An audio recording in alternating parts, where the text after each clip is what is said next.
professor Hélder, e continuamos agora para a terceira mesa redonda do dia, sob o tema Imitando o Cérebro, pelo que chamo o nosso moderador Marco Silva, da Microsoft, chamo também Zita Martinho, da DeepMind, Bruno Miranda, da Faculdade de Medicina da Universidade de Lisboa e também Roberto Henriques, da Nova IMS. Tínhamos ainda o outro orador, José Júlio Alferes, mas por motivos de força maior não pôde estar aqui presente connosco. Obrigada.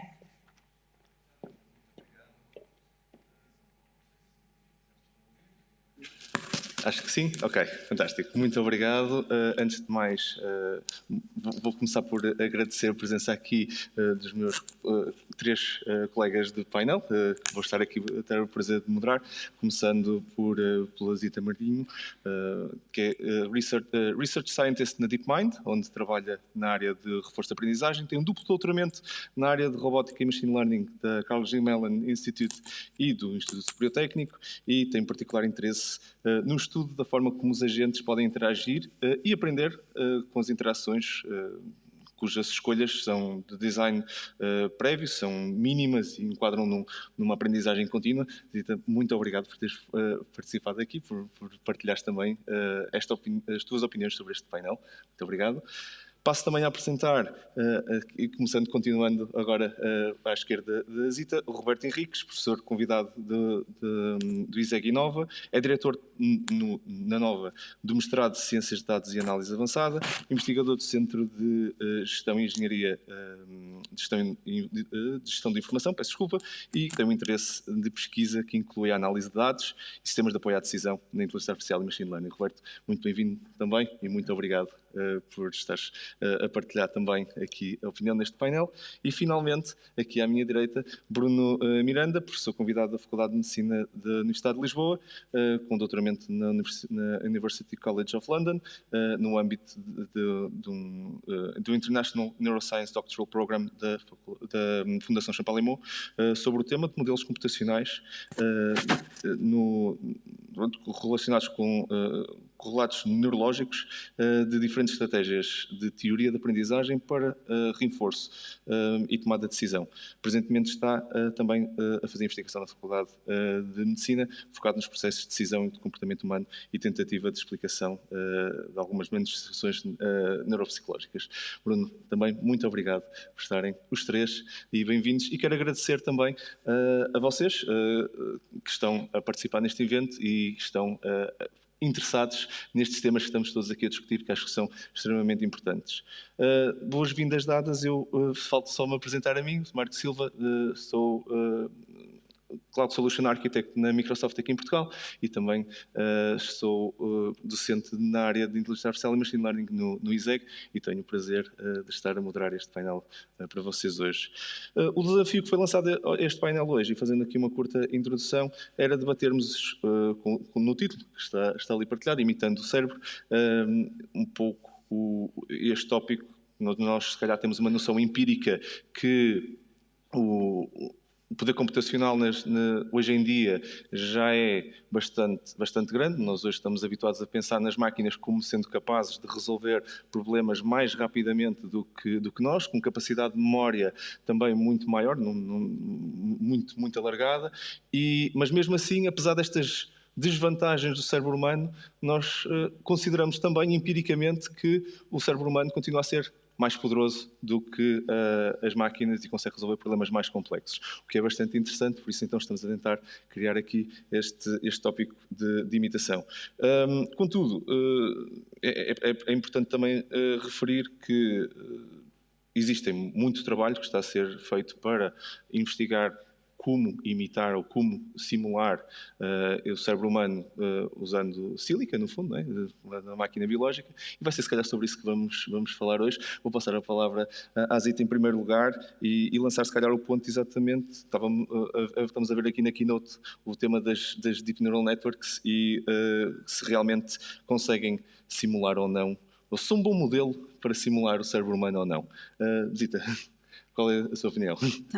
Antes de mais, obrigada pelo convite. É ótimo estar aqui com uma comunidade tão multidisciplinar. A minha opinião é que estamos muito longe de imitar o cérebro humano. a própria complexidade do cérebro neste momento não se compreende totalmente, não é?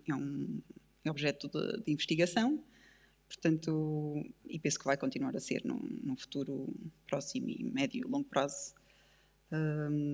Contudo, acho que há para determinadas questões a inteligência artificial, de facto, é bastante desenvolvida e em algumas tarefas consegue ultrapassar a performance humana. Agora, se isso generaliza para estarmos a tentar imitar o cérebro humano, não, claro que não, não é? Foi testado e foi desenhado particularmente para aquela tarefa, não é?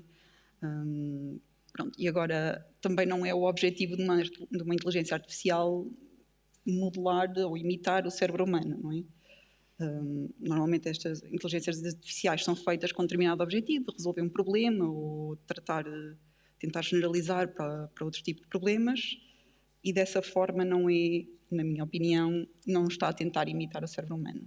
Agora podemos nos questionar sobre quão inteligentes são estas inteligências artificiais, não é? E para mim, antes de mais, cabe-nos a nós questionar e tentar definir o que é uma inteligência. O que é que define uma inteligência?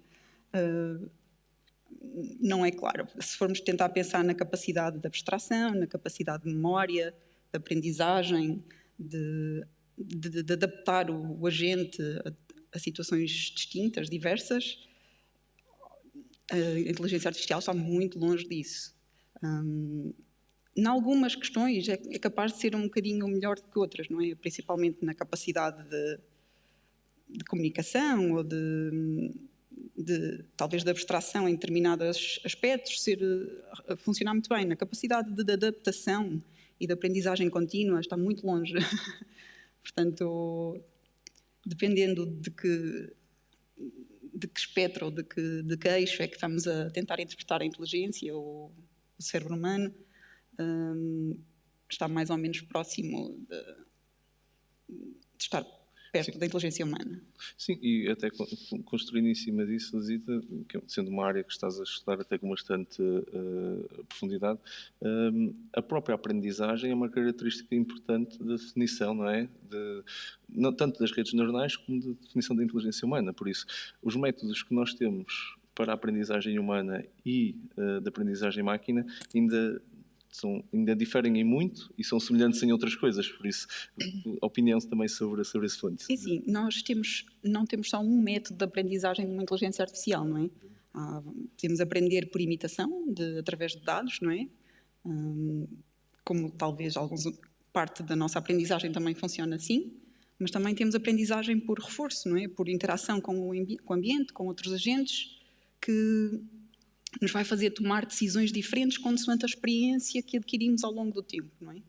E esses tipos de aprendizagem diferentes geram comportamentos e modelam, de certa forma, os algoritmos que uma pessoa, mesmo os próprios cientistas, desenvolvem, não é? Um cientista, se calhar, está preocupado mais com um determinado tipo de questões do que outro, não é?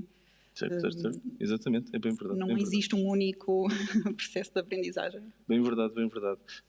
Continuando ainda no mesmo tópico, passando a palavra agora à esquerda da Zita, ao Roberto, opinião então também tua sobre a questão do Deep Learning e como é que está a ser efetivamente um bom modelo, se calhar ou não, para a representação do cérebro humano. Qual é a opinião? Ok. Em primeiro lugar, muito boa tarde a todos e muito obrigado pelo convite da organização. Muitos parabéns pela iniciativa. Do que assisti até agora, estou a gostar imenso de estar aqui na comunidade e ter alguns heróis vivos a apresentarem as suas abordagens. Imitando o cérebro. Quer dizer, eu se calhar podia mandar assim uma provocação ali para as filas da frente e dizer assim: a computação evolucionária imita a natureza? Também tentam, não é? E portanto, eu diria que aqui as redes neuronais tentam imitar o cérebro. Se o conseguem ou não, eu acho que estou com a Zita, acho que não conseguem muito bem, mas a Zita também disse, se calhar o objetivo também não é ter essa imitação a funcionar muito bem. Porque há grandes diferenças logo à partida de hardware, como estavas a dizer. há a diferença de hardware, como é que o cérebro biológico está organizado, como é que as máquinas estão organizadas, capacidade de armazenamento, ligações, de sinapses, a energia consumida. Há imensas diferenças em termos de hardware, há imensas diferenças nos dados, como é que nós temos os dados, como é que nós estamos a passar esses dados às máquinas, mas o que é verdade é que tem havido uma evolução no sentido de se aproximar, à medida que se vai conhecendo melhor o cérebro biológico, tentar com que algumas das abordagens imitem melhor. O professor Helder Coelho estava a falar no mecanismos de atenção, por exemplo. Esses são uma das formas em que se aproximam mais daquilo que é a nossa capacidade de atenção e de focar mais em determinados aspectos, dar mais importância a determinados aspectos do que a outros, e até então uma máquina olhava para todos os dados da mesma maneira. Portanto, tem havido uma grande evolução nesse sentido. Agora, há aspectos, desde que o backpropagation foi proposto, que mais ou menos ao mesmo tempo houve sempre a crítica de o backpropagation não pode funcionar biologicamente. Há autores que defendem o backpropagation e outros que disseram, ok, funciona na máquina, mas biologicamente, e se calhar, Bruno, se eu disser algo mais asneira, corrige-me por favor, mas biologicamente não é difícil, não é fácil aquele mecanismo de backpropagation ser implementado biologicamente. E, portanto, aquele mecanismo, certamente o nosso mecanismo será outro, será diferente, mas aquele mecanismo permitiu uma determinada evolução e as redes neuronais profundas, em particular, eu acho que estão a imitar melhor, mas eu acho que a palavra-chave aqui é o imitar. O que é que entendemos por imitar? Estão mais próximos, são inspirados naquilo que é o cérebro humano, mas certamente haverá ainda diferenças muito grandes na forma como ambos os sistemas estão a processar e a obter resultados. Sim, perfeito, e eu vou aproveitar a saber que o Roberto já lançou para passar a palavra ao Bruno, até porque já estávamos aqui a falar de uma capacidade de hardware, no fundo, nesta imitação, ou melhor, não é uma capacidade, um fator de hardware que conta também na imitação. Se uma coisa é o resultado, outra coisa é a construção da máquina. E, na tua opinião, Bruno, vês esta simulação como um sucesso ou não? E porquê? Acho que ainda estás sem microfone. Peço só aqui um apoiozinho. Uma coisa? Já está. Já está.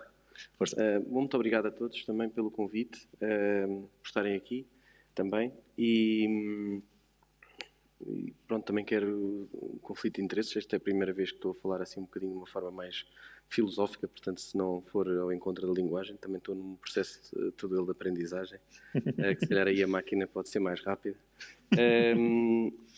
Bom, ainda a pergunta, lá está, mais uma vez, eu acho que temos que começar pelo muito básico, não é? Nós para já categorizamos logo isto como inteligência artificial, não é? Quando eu tenho uma definição que é inteligência artificial, portanto já estou aí a dar uma certa conotação que nunca vai, pela própria, o termo que nós damos, nunca vai ser uma inteligência biológica, ou pelo menos nunca vai ser uma inteligência humana, porque nós fizemos essa distinção logo na definição. Depois, realmente quando olhamos passamos essa parede e vamos para outra, a mimetizar. Sim, eu realmente vejo bastantes paralelismos. Nós temos neurónios no cérebro, temos múltiplos neurónios no cérebro, as redes neuronais também podem ser muito extensas. Temos realmente ligações entre os neurónios, temos sinapses, temos pesos que cada sinapse e cada ligação tem e que atribui e que vão sendo construídos num processo, seja ele de curta duração, seja ele de longa duração. E, portanto, acho que existe uma fortíssima tentativa de mimetizar. Agora, depois, a pergunta vai mais além, se realmente, se calhar, o que entendemos por mimetizar pode ser o desempenho, e se calhar aí também, lá está, podemos ver como um desempenho excepcional em algumas tarefas, em menos tarefas que não realmente está muito aquém. E depois também eu acho que podemos distinguir aqui algum tipo de processos, porque realmente a Deep Learning foi um bocadinho aquilo que se tentou falar aqui mais. Portanto, tem, apesar de tudo, portanto, ouvimos aqui uma visão um bocado pessimista, mas também podemos ver uma visão muito otimista, que realmente surge bastante investigação na área das neurociências a mostrar que realmente podem ser modelos muito interessantes para explicar o que se está a passar no cérebro. E, portanto, eu muitas vezes vejo mais os avanços da inteligência artificial, mais no sentido de fantásticos para poder responder, para ver realmente o que é que o cérebro está a fazer e testar e ver se realmente aquela é a forma de mimetizar. Portanto, é excepcional eles até nem mimetizarem o cérebro, porque assim vamos tendo várias hipóteses para testar, usamos o método científico e podemos ir avançando nesse capítulo. Mas para ir mais direto ao assunto, portanto, eu acho que começa a mimetizar em processos muito menos complexos, digamos assim, complexos no nosso, já são complexos demasiado, de processamento visual, de execução motora, quase um bocado os extremos do sistema sensorial e o extremo do sistema efetor, motor, mas depois realmente, se calhar, estão muito fracos naquela ligação entre o sensorial, muito aquilo que chega ao sistema e depois o que realmente faz. E, portanto, esse talvez diria que possa ser aquele passo que ainda está muito, se calhar, aquém de mostrar o que se está a passar. Porém, também é certo que esta abordagem de inteligência artificial tem-se centrado muito nessas temáticas, porque se calhar também são aquelas que eles conseguem, a própria pessoa que dedicou-se a esse aspecto achou que essa era a área de interesse onde isso poderia ser mais aplicado, mas recentemente também têm surgido novas ideias, como por exemplo o Deep Learning associado ao Reinforcement Learning, que é a tal teoria de reforço, o Deep RL, o Deep Reinforcement Learning, que realmente vem, por exemplo, juntar essa algoritmia que está a começar a dar os primeiros passos, a explicar bastante razoavelmente alguns processos sensoriais, ou motores, como disse, e vem trazer o que o Reinforcement Learning, por exemplo, está a conseguir na explicação de comportamento mais complexo, comportamento cognitivo e comportamento dirigido. E eu acho que, nessa linha, o futuro, apesar de poder ser ainda pessimista, também tem algum otimismo, pelo menos eu gosto de o ver assim, e espero que as pessoas muito na área mais de engenharia se mantenham muito animados para nos trazer também ideias e testar hipóteses.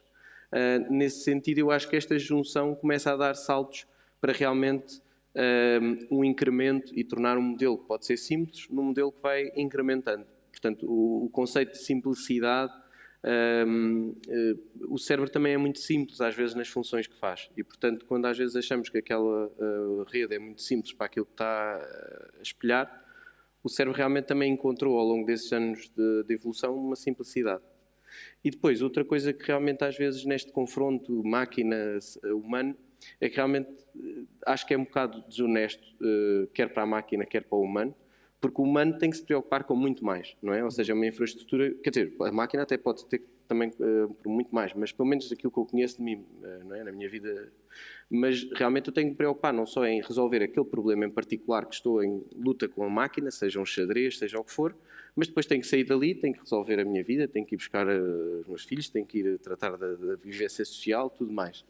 E, portanto, obviamente que a máquina também vai ter que ter, provavelmente, uma gestão dos recursos do calor, da energia que está a gastar, e também tem isso. Mas há aqui realmente, quando tentamos comparar numa única tarefa, parece-me também uma comparação de esta mimetização um pouco desonesta. E, portanto, acho que aí o cérebro tem realmente funções fisiológicas que vão muito para além de tomar a decisão. Ele tem que tomar a decisão, tem que pôr a frequência cardíaca apropriada para a pessoa, caso receba uma resposta dessa decisão que tomou, já está preparado, tem que fazer um ajuste da posição corporal para depois, se eu disser qualquer coisa, se calhar alguém vai reagir de uma forma agressiva e, portanto, há uma complexidade que o cérebro, para além de fazer uma resposta de otimização de um processo mais dito cognitivo, tem que também estar a tratar de outros processos de housekeeping. Muito interessante. Eu tenho a dizer que uma das coisas que mais me motivou neste painel e neste evento é exatamente a multidisciplinaridade que estávamos aqui a discutir e diferentes pontos de vista muito interessantes a serem partilhados sobre o mesmo ponto. E continuando com o Bruno e agora se calhar fazendo a volta ao contrário, até porque há aqui duas vertentes muito interessantes do ponto de vista do que é imitação, e estávamos a falar do ponto de vista da hardware, agora se calhar um bocadinho mais do ponto de vista fisiológico, mas também de um ponto muito importante da característica humana, que se vamos ter que imitar, vamos ter que ter, algures nesse roadmap, uma consciência, não é? A existência dessa consciência artificial ou real, mas construída em cima de sílica. Na tua opinião, Bruno, o que é que isso poderá ser? Ou as redes neuronais são caminho? Como é que tu vês? Se é uma questão de hardware só ou se é mais lato? Bom, para responder à pergunta de se tem consciência, pronto, quer dizer, lá está, mais uma vez, pode ser que tenha uma consciência artificial, não é? Portanto, aí, se já podemos dizer esse termo, ficamos descansados. Eu, pelo menos, posso ficar um pouco mais descansado, porque realmente eu vejo a consciência um problema biológico já... pronto, eu tenho o Francis Crick como um grande role model na minha abordagem científica. Foi uma pessoa que praticamente quase, não sei se todos sabem, o Francis Crick foi do DNA e, portanto, a certa altura ele descobriu, no auge da sua carreira científica, depois de decidir, vá lá, o segredo da vida, ele decidiu ir estudar a consciência. Saiu até, inclusive, de Inglaterra e foi para os Estados Unidos, montou todo um instituto dedicado muito à parte de consciência. Talvez não tenha tido tanto sucesso, não descobriu ainda o segredo da consciência, mas foi um primeiro passo e é interessante. Mas em relação a isso, a minha visão é que realmente é difícil entrar por aí em termos da consciência. O que eu posso dizer é que acho que eu nunca vou conseguir ter a consciência do que um outro animal tem e, portanto, também eu acho que pode ser um bocadinho ambicioso que eu queira que o animal, ou seja, o algoritmo, que tenha o mesmo tipo de consciência que eu tenho.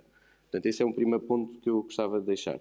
Depois, realmente, pegando naquela temática que eu estava a dizer da questão fisiológica, há também definições de consciência muito ligadas à parte médica, que têm muito mais a ver com a componente fisiológica da pessoa. Realmente é considerado morte cerebral se a resposta cerebral não ocorrer a uma alteração do estímulo respiratório, portanto, não há um ajuste do reflexo respiratório perante uma alteração a nível mais sistémico de dióxido de carbono a exceder. Portanto, isso aí, em termos de consciência, como se calhar nós estamos aqui a falar, poderá também, lá está, pode ser também um ponto para trazer à discussão, que é onde é que nós traçamos a barreira de uma consciência mais muitíssimo no início da parte biológica. Mas, de qualquer forma, aqui há alguns pontos que eu queria salientar, só para também me orientar. Era que realmente esta definição de consciência também tem muito a ver com, por exemplo, nós muitas vezes vemos esta inteligência artificial, quase, na minha ótica, como uma forma de ganharmos nós consciência. Que é, vemos isto como um processo, muitas vezes, de automatização de algum dos nossos processos. E isso nós próprios também temos isso no cérebro. Temos, por exemplo, na área que eu mais estudei, que é dessa de aplicar modelos de tomada de decisão ou de aprendizagem, temos abordagens muito na área do hábito ou sem modelos, e depois temos uma abordagem mais baseada num modelo do mundo, da estrutura do mundo. Portanto, o hábito versus um comportamento mais dirigido é um bocadinho a mesma coisa, e a certa altura até o Rui Costa, que é um investigador português também interessante nas neurociências como pessoa e fantástico como cientista, dizia uma vez que quando estava a falar sobre a aprendizagem, houve alguém da audiência se levantou e disse: senhor, desculpe, mas o senhor está a falar de consciência. Porque realmente estes processos de automatização também nos permitem divergir do nosso foco e, portanto, permitem que estejamos a fazer um determinado processo de uma forma automática, sem pensar. Será que isso também já não é logo aí o quebrar da nossa consciência? E também nisso há algoritmos que permitem também essa junção entre parte do hábito ou modelos em que há um híbrido entre as duas coisas, e se calhar mesmo dentro da própria inteligência artificial há momentos em que a inteligência artificial está mais com uma certa consciência e se calhar outros momentos em que não está com consciência. Portanto, é a forma como eu posso relacionar alguns destes temas com a parte biológica.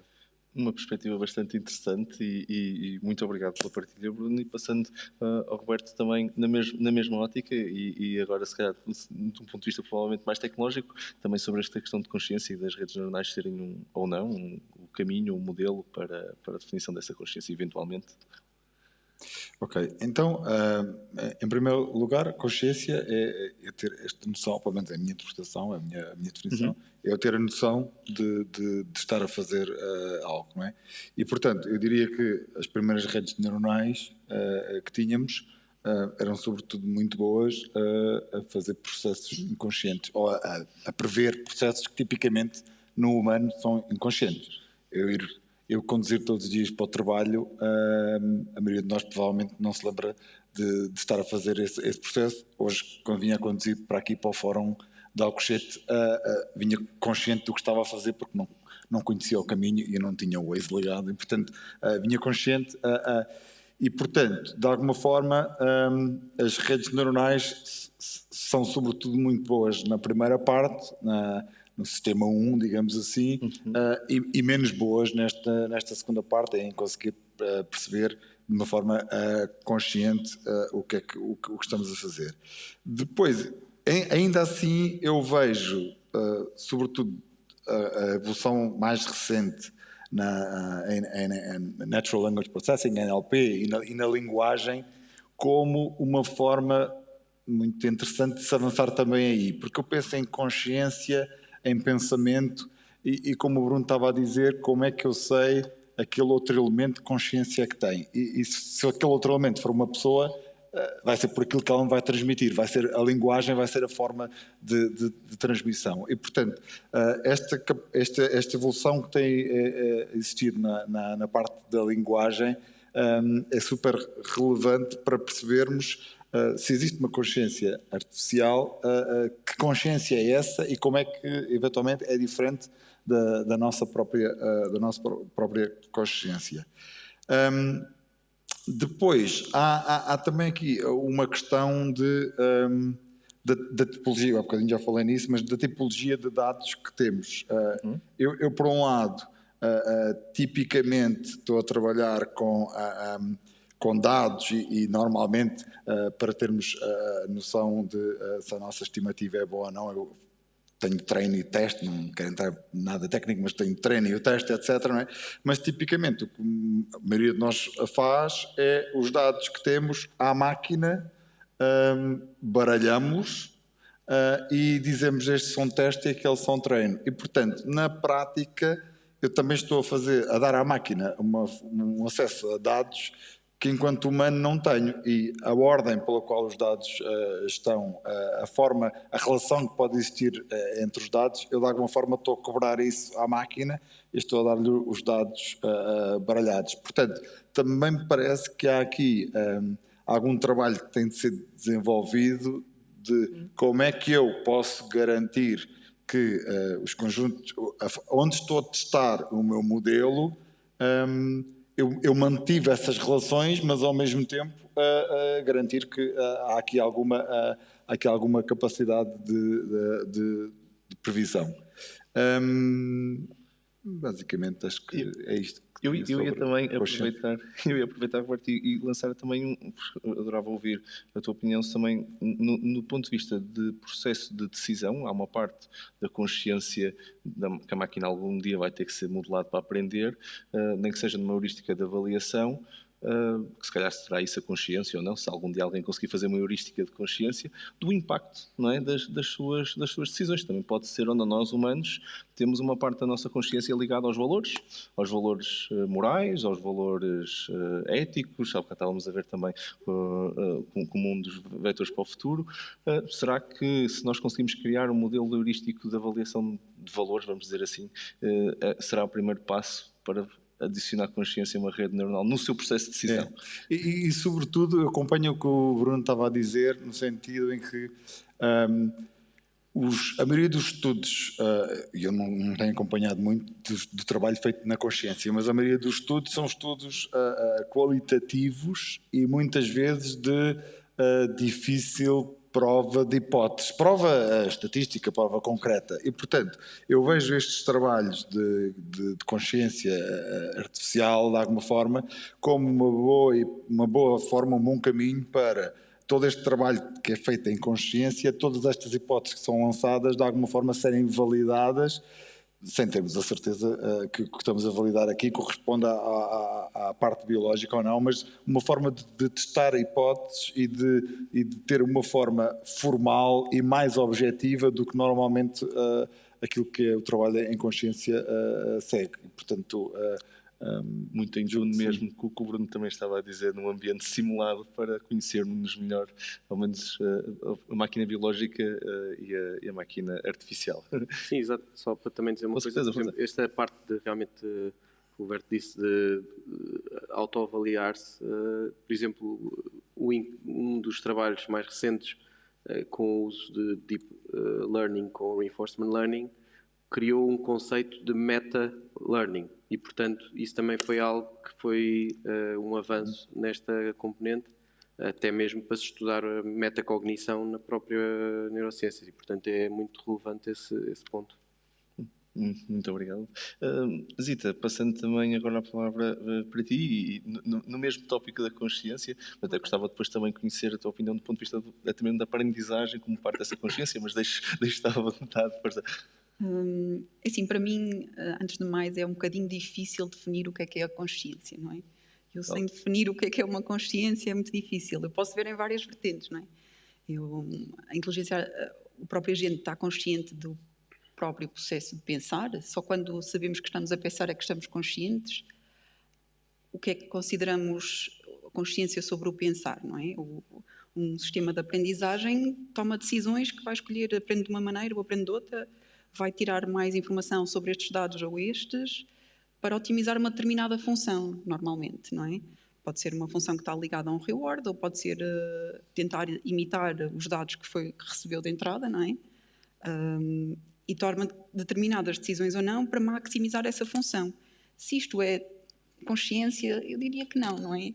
Agora, podemos também tentar pensar sobre consciência, sobre estar consciente sobre o determinado corpo e tomar decisões diferentes baseado naquilo que se consegue fazer com o corpo, não é? Assim, em robótica há muitas, mesmo aqueles, às vezes conseguimos ver aqueles vídeos dos self-assembly robots. Sim. Que veem que às vezes perdem uma perna e eles conseguem decidir que precisam ali de mais um módulo e outro módulo para conseguir voltar a pôr-se de pé, ou conseguem tomar ações diferentes para chegar a um determinado objetivo, ou para se reconstruírem, e eles tomam consciência do corpo que têm, não é? Das partes que faltam, ou têm este tipo de consciência sobre o corpo. Temos agentes que têm consciência sobre o mundo envolvente. Quando tem robôs a trabalhar numa fábrica, eles estão conscientes que existem humanos pelo meio, não é? E que não conseguem fazer determinadas ações para não prejudicar e para não magoar os humanos. Agora, eu não diria que nenhum destes é consciente, não é? No sentido de uma pessoa ser consciente. Portanto, eu pergunto-me o que é que será a consciência, não é? É muito na exploração que o próprio Bruno estava a dizer de nós próprios, ao tentarmos definir essas ações das máquinas. Há bocado estávamos a discutir também os valores, não é? Será que uma máquina efetivamente tem leis? A Asimov tentou começar por definir um conjunto de leis, muita gente já definiu outras leis a seguir a isso. Será que isso é consciência do ponto de vista da base da aprendizagem? Nós próprios, às crianças, temos que o fazer no início. Uma criança não tem um set de valores, vai adquiri-lo, não é? Nós não nascemos com os valores sociais, têm que nos ser ensinados, não os adquirimos sozinhos, não é? É assim, consciência sobre os valores, mas uma pessoa tem valores porque, por alguma razão, foi a evolução que nos levou a ter valores. Mas porquê? Estamos todos aqui a otimizar uma função que é o prolongamento da nossa espécie ao longo do tempo. É a consciência ao longo do tempo, das gerações, eu não sei. Eu deixo mais questões do que as respostas que dou. De vez em quando nos debates também são muito bons, exatamente quando conseguimos fazer isso, quando conseguimos lançar também um conjunto saudável de questões para continuar o debate vivo. Só mais uma pequena nota, agora também em relação a isso, por exemplo, das crianças, da questão da aprendizagem. Portanto, mesmo na parte das neurociências existe, pelo menos na área da aprendizagem, existe realmente dúvidas, embora haja uma certa tendência, a se realmente o animal, o agente animal, portanto eu não posso falar muito da máquina, porque essa é mais complicado para mim, mas a aprendizagem animal será que começa um bocado com uma abordagem mais bottom-up ou uma abordagem mais top-down? Ou seja, será que nós aprendemos mais, inicialmente as crianças aprendem por tentativa e erro, ou numa fase inicial aprendem mais numa tentativa de construir o que está a acontecer, ou seja, construir o mundo envolvente e construir associações. Pronto, e embora intuitivamente nós podemos pensar que a maior parte, se calhar diria que começamos a aprender por tentativa e erro e depois vamos o que parece acontecer é que realmente ser um bocadinho o contrário. Pronto, se calhar a maioria de vocês pensava ao contrário de mim. Portanto, podia ter feito aqui uma sondagem. Mas, de qualquer forma, o que parece é que realmente o primeiro processo de aprendizagem, o processo mais inicial, a evidência que parece existir é que realmente tenta estar a construir este modelo de estrutura do meio envolvente.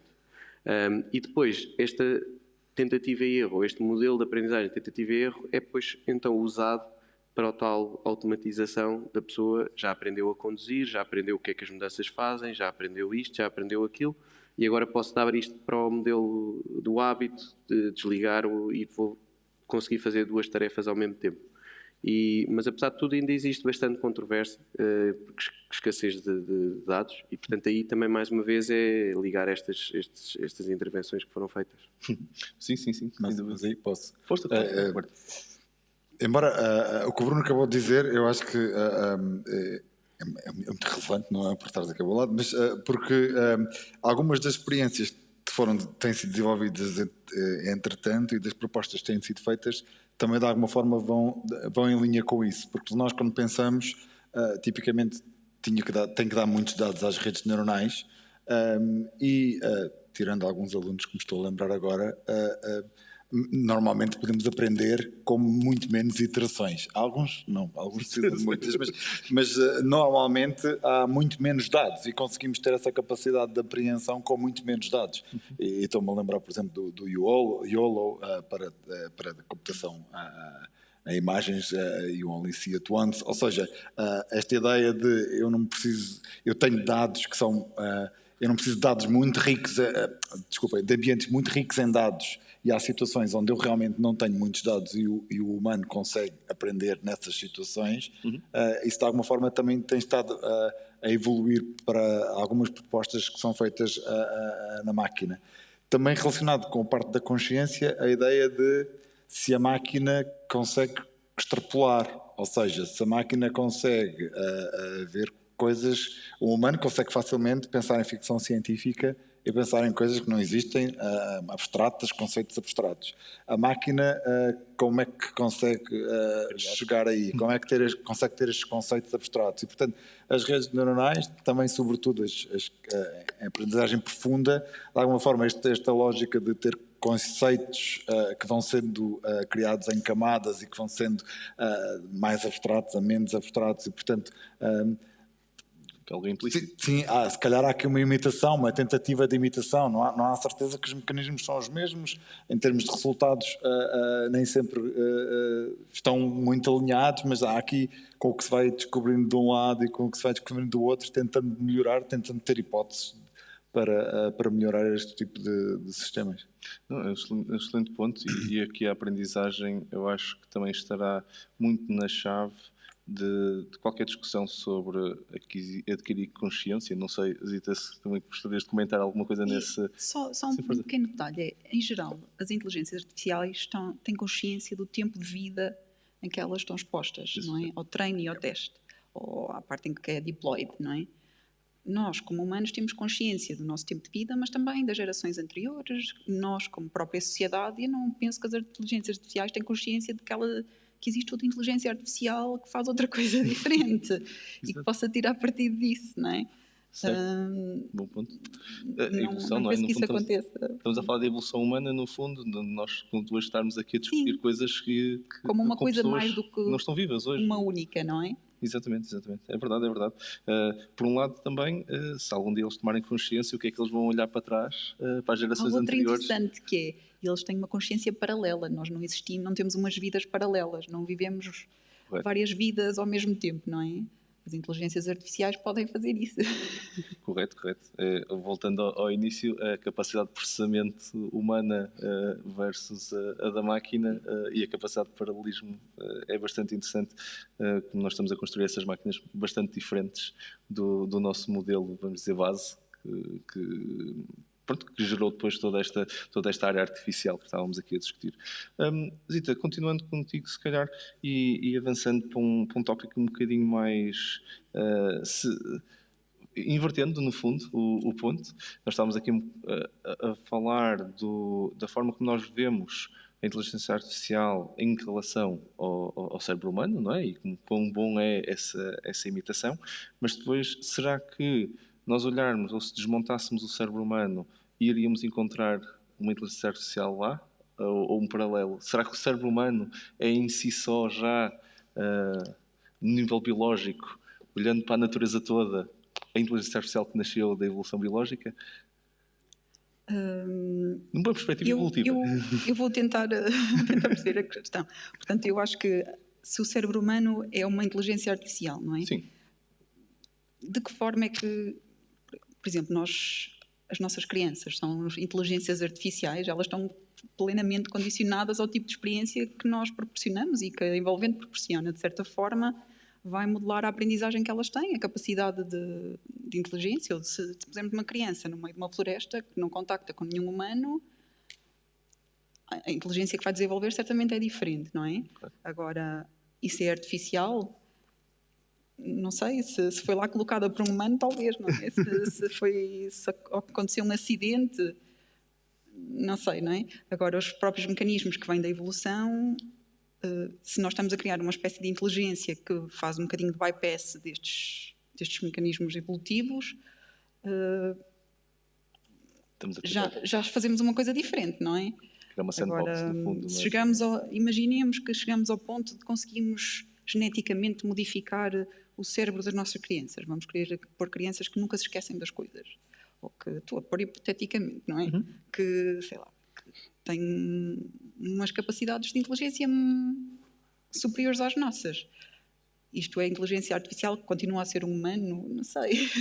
Hoje em dia já se fala muito de um futuro com bionics, não é? Com tecnologia Sim. cruzada com biologia, para tentarmos fazer enhance da nossa inteligência, das nossas capacidades. Será que aí passamos a ser, lancei a questão então, será que aí passamos a ser mais máquinas menos humanas, mais artificiais, menos reais? Não sei, se calhar, Roberto, também na mesma questão de se nós somos uma versão de inteligência artificial biológica muito avançada, fruto desta evolução, ou qual é a tua opinião sobre Não isso? sei, eu acho que aqui entramos na parte da filosofia, não é?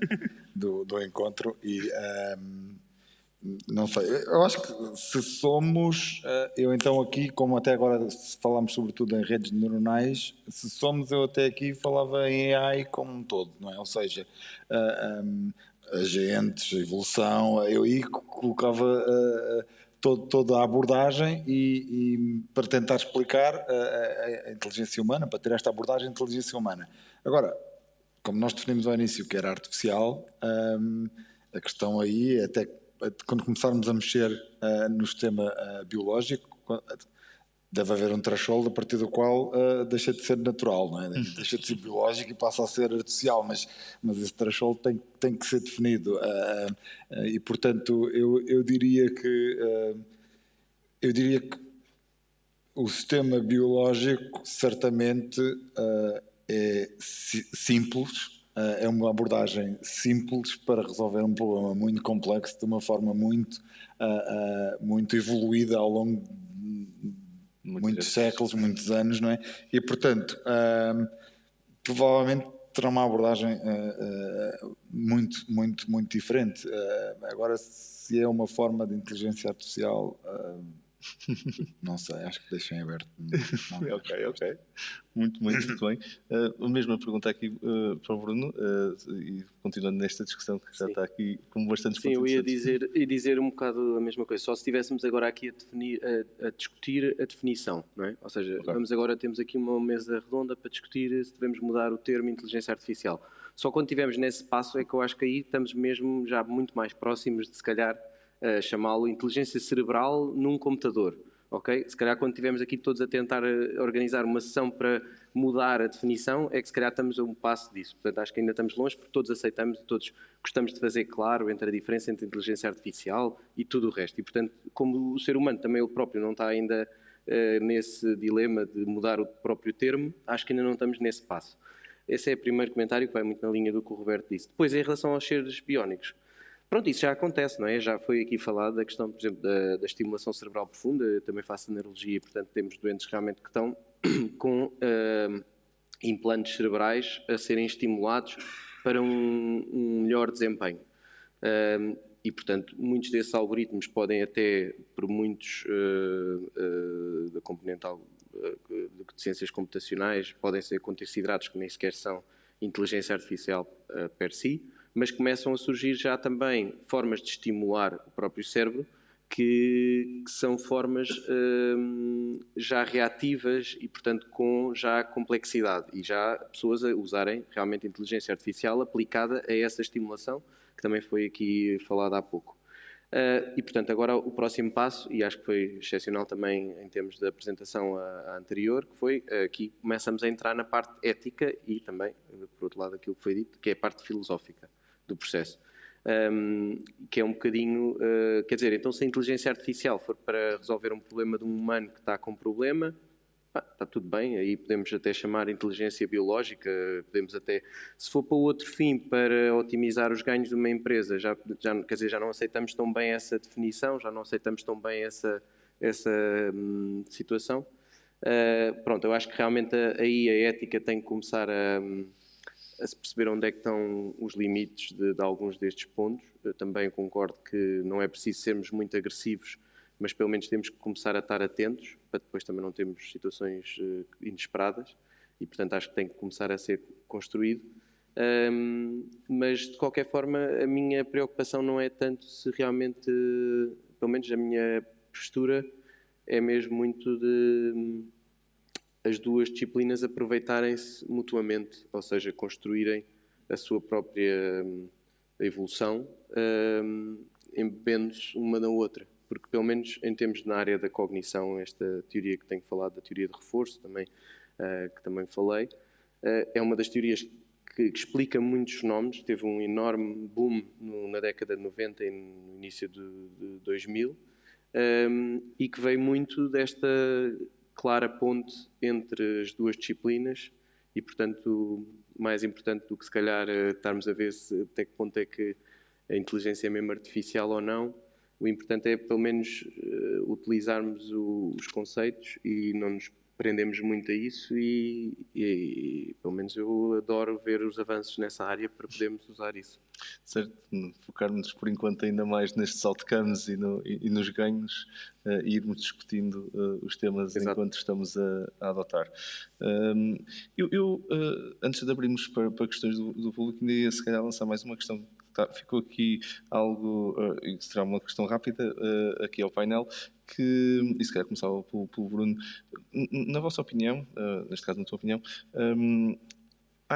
será que a sociedade, nós todos, estamos assim efetivamente prontos para este nível de evolução que estamos aqui a discutir, no fundo, de inteligência artificial, se calhar chegar um dia a tomar consciência, chegar um dia e efetivamente imitar o cérebro, chegar um dia e começarmos a ver robôs, estava até a Zita a partilhar, sejam autoassembláveis ou que andem no nosso meio a imitar-nos como humanos, ou preferíamos que eles sejam assim tão diferentes? Na tua opinião, o que é que tu achas?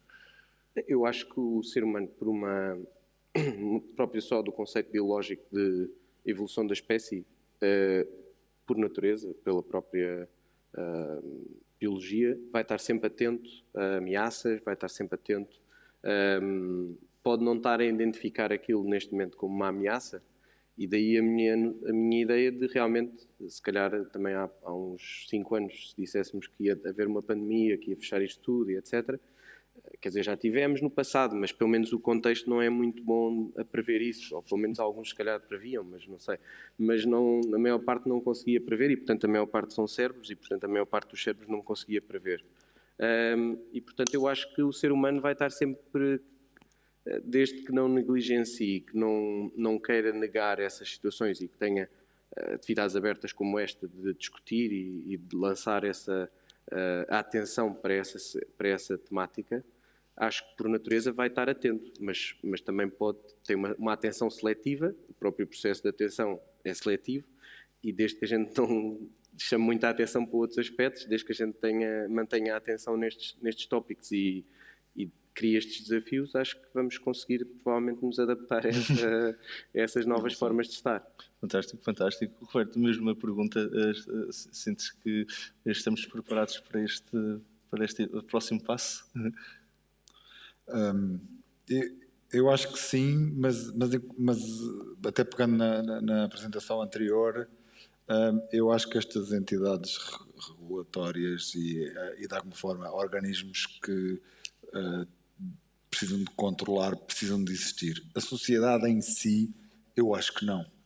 Por uma questão de bem-estar, comodidade, se compararmos com a parte da cibersegurança, todos nós somos super atentos à cibersegurança e não temos nenhum comportamento, ou pelo menos respondemos a todos os surveys dizendo que não temos nenhum comportamento arriscado.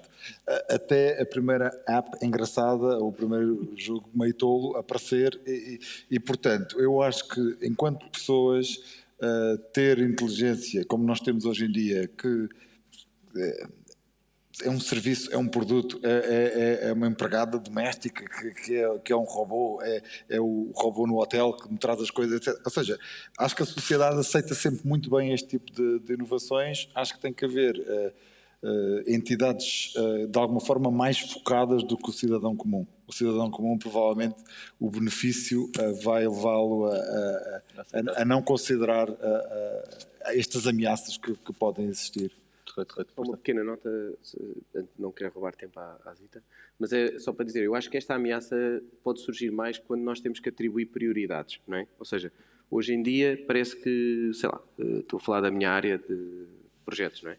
Se a pessoa não põe lá a inteligência artificial na bolsa, não recebe a bolsa, não é? E portanto, o problema aqui é prioridade, ou seja, ele é uma ameaça no sentido em que é uma prioridade, ou seja, as pessoas dizem que aquilo vai fazer mundos e fundos, mas depois, na verdade, caramba, não parece que se calhar esteja a fazer assim tanto como estão a dar prioridade. Portanto, eu aí vejo como uma ameaça clara à sociedade, que é, na minha ótica, até mesmo vendo alguns exemplos da inteligência artificial, por exemplo, aplicadas à medicina, porque eu estou a parte académica e a parte de medicina, eu vejo que muitas vezes existe realmente esse afastamento, ou seja, parece que aquilo é construído sem o próprio utilizador estar envolvido e embebido, ou seja, parece que vai responder a uma pergunta que é um bocado esta competição, que vai vencer ao médico. Mas o médico o que quer não é que alguém lhe vença, quer que alguém lhe resolva um problema. E às vezes é um bocado isso que eu sinto, que isso pode ser uma ameaça na componente de atribuir prioridades. Bom ponto, excelente ponto, excelente ponto. Zita, no mesmo tópico? É uma questão difícil. Certo. Portanto, eu acho que qualquer invenção tecnológica traz dificuldades à sociedade para se adaptar, não é? E eu acho que tem um bocadinho a ver com a velocidade com que elas aparecem e com a velocidade que a própria sociedade tem de se adaptar a estas tecnologias, não é? Não sei, lembro-me assim, o Japão teve um período muito fechado e durante muito tempo não esteve em contacto com estas inovações tecnológicas e de repente foi obrigado a abraçar todo aquele desenvolvimento tecnológico em 100 anos.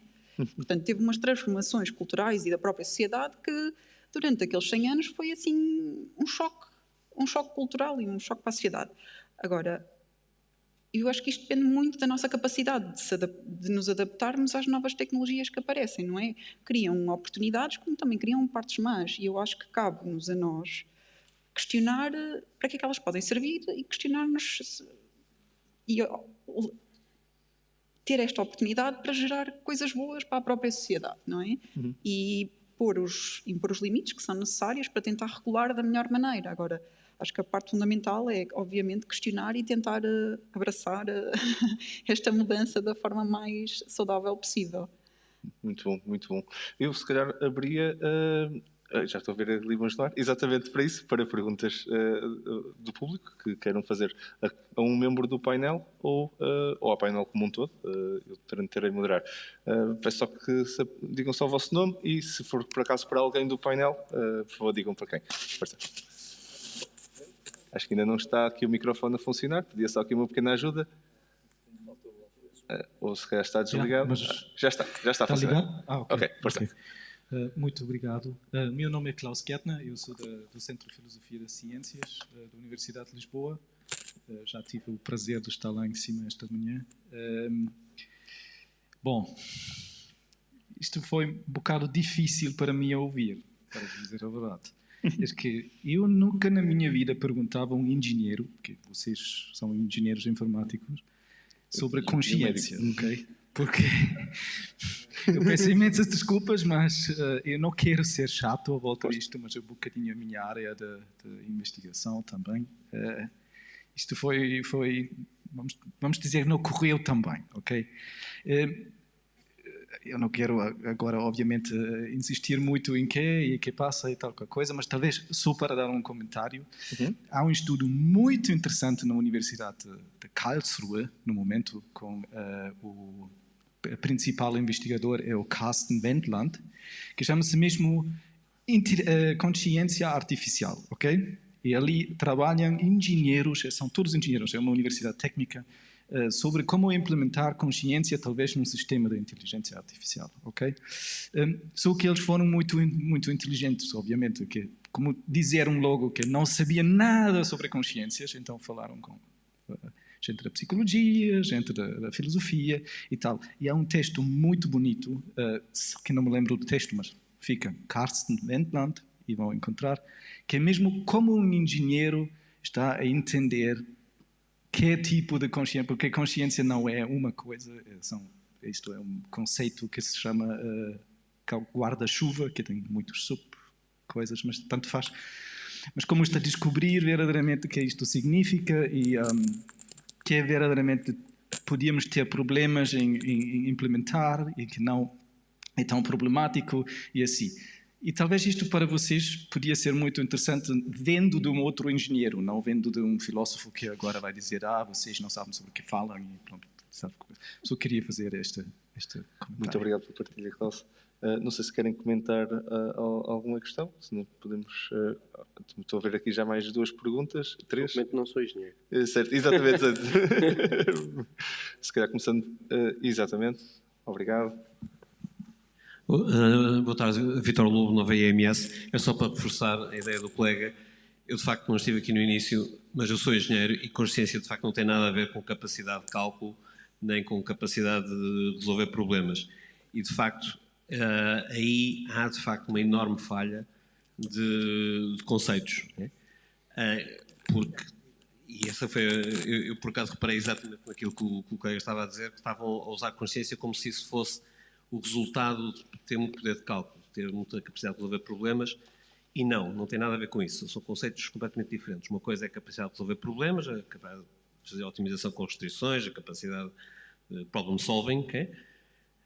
E isso não tem nada a ver com a consciência. E muitas vezes daí aparece essas tais confusões, as confusões de intencionalidade.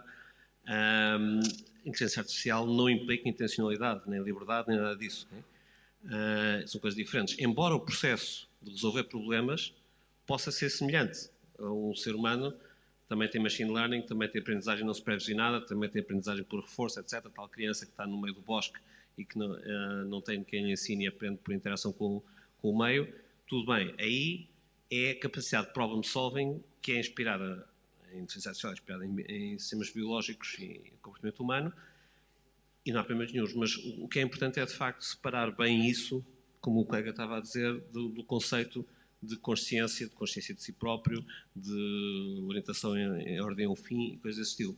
E acho que é este tipo de confusões que é preciso evitar a todo custo. E por isso e definir exatamente o que é que entendemos por cada uma dessas coisas. Bruno, força. Sim, obrigado. Pronto, eu não sei, posso ter sido eu, não sei, mas eu não tentei, acho que na nossa discussão não reforçámos se calhar tanto esse passo, se calhar houve aqui uma falha de interpretação, ou pelo menos na transição de um momento da questão para a outra, mas de qualquer forma, eu só queria agora desafiá-lo, apesar de tudo, que é, tal como nós estávamos a falar na questão de, por exemplo, pode estar a dizer que o problem solving é diferente da consciência, mas o próprio processo de problem solving pode desencadear mais ou menos consciência. Acho que foi talvez, possivelmente aí que estava a discussão, que é, será que o processo de automatismo é um processo que tem igual consciência em termos de o que nós estamos a responder em termos de processo, ou um processo que não é tão de automatismo?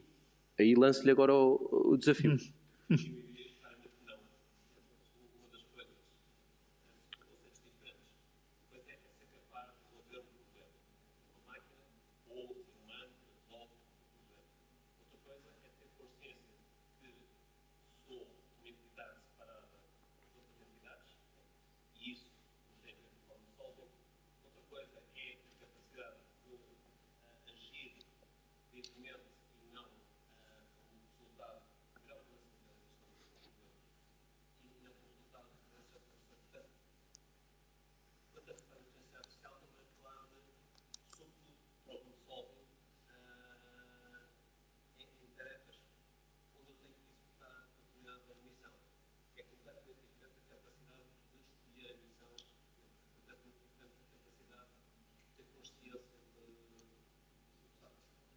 Certo, mas então agora faço-lhe uma pergunta exatamente no que terminou.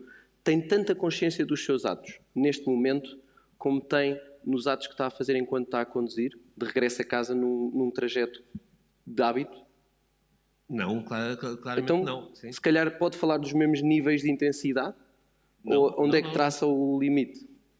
Era só esse ponto que eu acho que estava aqui, se calhar, o próprio processo de problem solving, por si só, pode gerar um processo mais de consciência, pode induzir ou pode estar associado, para não estar a misturá-los, a um processo que implica uma melhor consciência do processo ou não. Foi só, acho que aqui o tópico estava um bocadinho, se calhar, foi aí que pode ter... Não, são questões ortogonais. Lá ver, uma delas é a capacidade de conduzir um carro, digamos, com mais ou menos consciência do que estou a fazer. É? Outra coisa não é por conduzir muito um carro que passa a ter consciência. É? Mas há algoritmos, mas há formas de conduzir o carro, tal como estávamos a dizer, num contexto de condução do carro, em que foi precisamente o exemplo dado, até estou aqui a falar mais, que era pelo exemplo que o Roberto deu, até o Roberto o exemplo que ele deu foi que a partir de certo momento em que já entrou num trajeto que não era o habitual, o próprio gesto que estamos aqui a discutir, que é andar de carro, tem diferentes processos, tem diferentes níveis que possam ser de consciência. Ou seja, ele já não tinha uma maior incerteza do processo e, como tal, teve que trazer a sua consciência cá para cima. Aquilo que nós... Agora, a definição de consciência, eu não entro por aí. Isso aí... Não, Mas aí... É verdade, Pois. concordo, mas a awareness também faz parte de alguma consciência. Pois, se me permite, só ia juntar aí uma coisa, é que precisamente o contexto, não é? De que a palavra consciência terá um significado distinto consoante o contexto em que a estejamos a utilizar. E creio que tiveram a falar dela na dimensão de representação da tarefa que está a ser executada pela máquina. E creio que, do ponto de vista filosófico, não é esse o pressuposto que está. Do ponto de vista jurídico, quando falamos em consciência, também não é disso que se está a falar. Ou seja, eu posso praticar um ato nesse sentido, não representando o que eu estou a fazer, mas há atos concludentes, ou seja, há atos a que eu associo um determinado resultado. E, nesse sentido, há uma consciência implícita, de alguma forma. Portanto, é só para assinalar que, se calhar, o problema aqui é um problema do contexto e do significado. Obrigado. Roberto, Eu ia só dizer que, bem, como engenheiro, eu também comecei por dizer que não sabia definir bem consciência, não é? E, portanto, essa parte fiz bem. Mas depois, eu acho que essa definição de consciência diferente, realmente este meu exemplo a máquina resolve sobretudo, ou tinha resolvido sobretudo, estas tarefas em que o humano não tem consciência de estar a executar. E há outras tarefas em que o humano tem consciência do que está a fazer e como é que a máquina consegue resolver também essas tarefas. E, portanto, era esta lógica de consciência neste sentido e que certamente eu vou aproveitar a referência e o texto, depois peço-lhe com mais detalhe para ter uma ideia desse conceito mais alargado ou mais filosófico da consciência. Obrigado. Eu tomei nota de 4 perguntas, 4 pessoas pelo menos que mostraram questão. Exatamente, já está o próximo. Obrigado. Meu nome é Eu vi Rafael também. Santos, sou PhD student na nova EMS, não sou filósofo, já trabalhei com inteligência artificial, mas estou a estudar cibersegurança, porque está um bocadinho fora. Né? Mas achei provocante e interessante aquela pergunta do Marco, se nós somos AI ou não. E na verdade somos. Se nós realizarmos e pensarmos que temos um cérebro que processa fontes de dados, e as fontes de dados é tudo aquilo que nós temos. Nós temos olhos que captam dados, nós temos mãos que captam dados, nós temos sentidos, não é? E esses sentidos dão-nos dados. E depois nós, com base nesses dados, processamos informação e aprendemos, e com base naquilo que aprendemos, temos ações, dentro de ética ou não, isso depois com consciência ou não, também não vou entrar no campo religioso da consciência, mas acho interessante, na minha opinião, pessoalmente, eu creio que nós somos uma forma de AI, porque até hoje ninguém consegue definir o homem. Nós temos que entrar no campo da antropologia para nos conhecermos. Como é que nós aqui chegamos? O que é que nós somos? Ninguém sabe. Como é que nós podemos definir o que é natural e o que é artificial? Com que base científica é que nós o fazemos? Não existe. Temos que ir no campo da antropologia, não está definido. Não sei se conhecem o conceito de terraforming. Se nós quiséssemos, por exemplo, povoar Marte, nós teríamos que criar uma atmosfera em Marte. Para criar uma atmosfera em Marte, teríamos que enviar alguma coisa para lá que fosse crescendo ou transformando o ambiente de forma a que nós nos pudéssemos adaptar. Quem é que nos garante que não é isso que nós estamos aqui a fazer? Porque nós somos nós somos uma máquina de adaptação brutal. Nós temos-nos adaptado a tudo. Adaptamos ao Partido Socialista, adaptamos ao Sporting campeão, adaptamos a tudo. Estou só a provocar, calma. Não tenho nada contra o Partido Socialista, nem contra o Sporting. Por acaso sou do Vitória de Setúbal, por isso não entrei em jogos de guerra. Mas nós adaptamos a tudo. Aprendemos, evoluímos, mas não temos capacidade de dar continuidade àquilo que aprendemos. Porque chega a certa altura, paramos. Por exemplo, os meus pais têm 92 anos, eu tenho 47. A distância e o gap daquilo que eles conseguem adquirir agora e daquilo que sabem com aquilo que eu sei é brutal. Eu dificilmente consigo ter uma conversa com eles em que possa discutir diversos tipos de coisas. Os meus filhos têm 13 a 15 anos. Eles têm atitudes e uma consciência, e se calhar mesmo um nível de ética que é diferente do meu. Eles veem as coisas e sentem as coisas e processam as coisas de forma diferente de mim. Por isso, quem é que não garante que aquilo que nós aqui estamos a fazer é terraforming? E uma forma de evolução, pela teoria de Darwin da seleção natural, não será tanto a fazermos o AI comercial, porque aquilo que falamos agora de AI, isto é comercial, Google é comercial, isto é fazer dinheiro. Não será no campo do bionics, onde realmente nós vamos expandir o nosso cérebro. Não é imitar o cérebro, é expandir o nosso cérebro. Porque não me parece que o futuro seja um robô. Se for um robô, será um predador. Poderá ser a transformação de um homem no homem ponto 2. No homem ponto 2 que se vai adaptar ao universo em geral, não é só à Terra, não é? Porque nós usamos 10% do cérebro, segundo dizem. Obrigado. Não sei se querem comentar algum ponto. Deixa-me só fazer um comentário. Força. E também uma pequena pergunta. Queria dizer que adorei este painel. Obrigado. Foi espetacular. Visto aqui de nós, eu sou engenheiro, mas tenho aqui um ilustre filósofo ao meu lado, mais outro engenheiro, mais um professor. Não sei o que é consciência. Que nós não sabemos bem o que é consciência, mas adorámos este painel. Foi brilhante. Obrigado, Vitor. E queria aqui dizer duas coisas. Eu costumo dizer, e tu já sabes isto, Marco, nós já temos muita confiança. Eu costumo dizer que há uma weak, strong AI e uma, não é? E há pouco tempo falamos disso. E há pouco tempo falamos sobre isto. Há uma weak, strong AI e há uma strong, weak AI.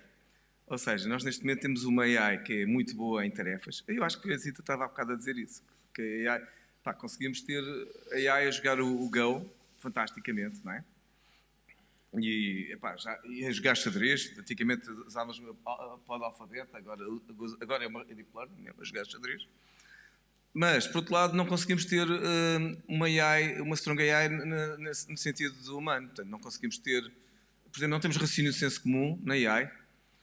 Achei também interessante aquilo que o Roberto estava a dizer, e era nesse sentido que eu acho que ele disse uma coisa que eu achei absolutamente espetacular, que é bem verdade. O algoritmo dos anos 80 do backpropagation não é do gradiente descendente, portanto é isso que estamos a falar, o nosso cérebro não funciona assim. Não é? E, portanto, eu ia aqui dizer duas coisas. Uma pegando aqui numa ideia também, que já muitas vezes aqui dita pelo Ernesto Costa, e a pegar nestas duas coisas. Uma, por um lado, os algoritmos que nós temos nas redes neuronais artificiais, em particular em Deep Learning, e depois em Deep Learning temos muitos algoritmos. Há um que é realmente mais interessante que os outros, que é aquele que na verdade, que vem do Reinforcement Learning, que é onde vocês também têm estado a trabalhar. Enfim, portanto, se há alguma coisa que é parecida com o nosso cérebro, são os Deep Learning Reinforcement Neural Networks. Portanto, por um lado, temos aqui algoritmos que não são, se calhar, são muito diferentes daqueles que nós temos no cérebro, com exceção das redes neuronais de reinforcement learning, não é? Por outro lado, uma outra coisa, e depende aqui numa conversa até aqui com o Ernesto, tem a ver com os nossos modelos neuronais, também são grandes simplificações das nossas redes biológicas. Porque quando nós pegamos num mecanismo muito complexo, também não totalmente explicado, ou melhor, é explicado até o ponto que podemos ir, portanto temos um axónio que passa iões de sódio e de potássio através do botão sináptico do axónio para as dendrites, leva ali umas moléculas que levam aquilo às costas, os neurotransmissores e os receptores. E o que é que faz a malta da computação? Já agora desde os anos 40, desde 1943. Pega nisso e põe lá um número. Isto vale tanto, não é? E eu estou aqui a dizer aqui um argumento aqui do Ernesto que me parece muito interessante, que é este. Se calhar nós estamos... O facto das nossas redes neuronais serem tão burrinhas, que só conseguem fazer o IKI e não conseguirem fazer o Strong AI, se calhar tem a ver, primeiro, com não estamos a usar os algoritmos certos, tal como disse o Roberto, depois não estamos o nosso modelo, o modelo é sempre uma simplificação, ser demasiado simples. Por exemplo, não estamos a considerar a interferência que existe certamente no cérebro, e também estou aqui a parafrasear aqui o Ernesto Costa, de influência das moléculas nas dendrites. E elas estão muito próximas, estou a falar de micros, não é? Portanto, acho que foi brilhante. A minha questão, talvez uma resposta muito rápida, serão os nossos modelos e algoritmos demasiado simples? Aqui vai a pergunta. Obrigado, Vítor. Obrigado. Mas espera aí, talvez o Ernesto quer dizer alguma coisa. Mas estava aí gente para falar. Sim, nós depois temos aqui uma questão ali, pelo menos que eu tenho... Já estou a ver aqui mais uma questão. Eu digo só em 30 segundos. Acho que adorei o painel, foi fantástico. Aprendi muito, fez-me pensar imenso, mas temo que estejamos a discutir a questão errada. Okay. Quando pomos a tónica na questão da consciência. Acho que estamos a discutir a questão errada. Eu acredito, mas não posso provar, que há impossíveis.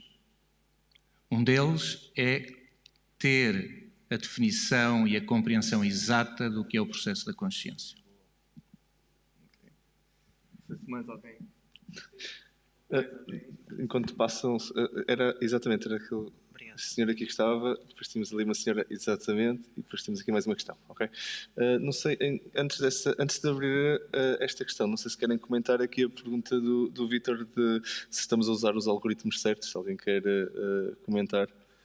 Força. Só uma pequena nota, já agora, como biólogo, parte mais biologia, por exemplo, realmente, eu não sei se isso é algo, agora é uma pergunta mais para os engenheiros da sala, se realmente, por exemplo, existem algumas sinapses que são sinapses que são elétricas, portanto, é uma sinapse muito mais rápida do que o processo habitual de passagem do neurotransmissor. Eu não sei se, por exemplo, existem modelos de AI que contemplam uma parte da rede neuronal ter essa componente. Não existe. Normalizada a 2 milissegundos, que é o tempo de potencial de ação, Exatamente. que é disparar no axónio que nós estimulamos 2 milissegundos, é igual para todos, a distribuição é feita, não mudamos a distribuição de intensidade elétrica, por exemplo. Exatamente. É como se fosse direto. Pois. Pronto, acho que isso pode ser um trabalho, um desafio para tentar ver de que forma é que uma rede neuronal que tem, e são dados que existem, ou seja, as estruturas do cérebro, sabemos que há, se calhar, eu próprio também não sei, não sou um especialista nessa área, mas podem ir à procura da bibliografia do ponto de vista de dizer qual é a percentagem num determinado circuito desse género de sinapse, introduzir nesse modelo e ver, por exemplo, para um mesmo problema se acrescenta alguma coisa diferente. O problema, a questão que eu vejo muitas vezes do engenheiro é que está a tentar otimizar o problema em causa. E o problema do cérebro é que o problema do cérebro não está a otimizar só para o problema em causa, mas está a otimizar para uma multiplicidade de problemas, ou seja, para o processo de generalização. E realmente é aí que o AI está mais com dificuldade. Ou seja, que é, eu treinei uma rede e mesmo nós próprios, neurocientistas, temos muita dificuldade e estão agora a começar a ser relacionados dados de diferentes tarefas, para perceber de que forma é que, por exemplo, essas redes neuronais, que são uma boa ferramenta e uma boa... perceber de que forma é que o próprio cérebro generaliza. E depois também só complementar um bocado o que foi dito, Isto também resulta de um processo, também falado há pouco, da ligação ciência, tecnologia, etc., que foi, obviamente, que o avanço nas áreas de ciências básicas, na visão, se formos a ver, por exemplo, basta ver prémios Nobel, os prémios Nobel foram muito na área da visão, na área do olfato, na área de tudo processos ainda muito básicos, porque também não havia tecnologia para podermos passar para o estudo da cognição. Houve agora realmente um boom da cognição nestes últimos tempos. Há até agora, na minha opinião, começa-se a ver que se calhar até agora já estamos a negligenciar tudo o que não é cognição e, portanto, estamos um bocado nessa linha e se calhar também é daí que os próprios modelos de Deep Learning estão a explicar muito mais estes processos que eu falei de visão e de parte motora, porque também foram aqueles que foram muito explorados já com tempo na ciência. Eu só estava ali mais uma pergunta, a última pergunta, e depois às outras pessoas peço desculpa, estamos a dizer que estamos sem tempo, mas continuamos a discussão. Força. Ok, sim.